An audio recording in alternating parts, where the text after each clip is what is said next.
علماء کرام ذکر کوي عاجزي چې کم نن هغه دا لوی شی دی عاجزي لوی شی دی په ځان کې عاجزي پیدا کول د تکبر نه او د اوچتوالي نه د دې سپک نظرۍ نه د دې نه به مونږ تاسو ځان ساتو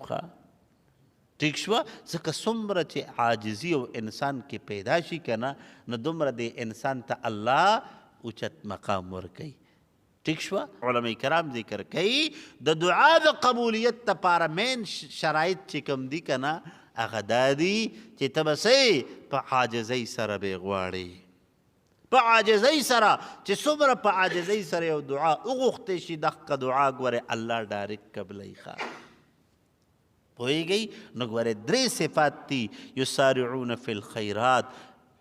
نیکو اعمالو طرف ته رجحان پیدا کول مسلمان له پکار دی چې په ځان کې د نیکو اعمالو طرف ته رجحان پیدا کی او بله خبره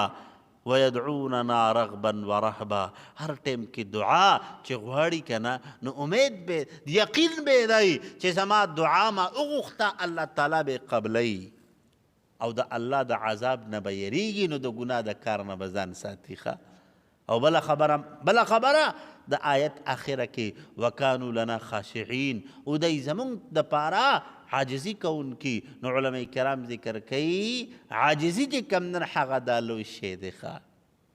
عاجزي لوی شی دی په ځان کې عاجزي پیدا کول د تکبر نه او د اوچتوالي نه د دې سپک نظرۍ نه د دې نه به مونږ تاسو ځان ساتو ٹھیک شوه ځکه څومره چې عاجزي او انسان کې پیدا شي که نه نو دومره د انسان ته الله اوچت مقام ورکوي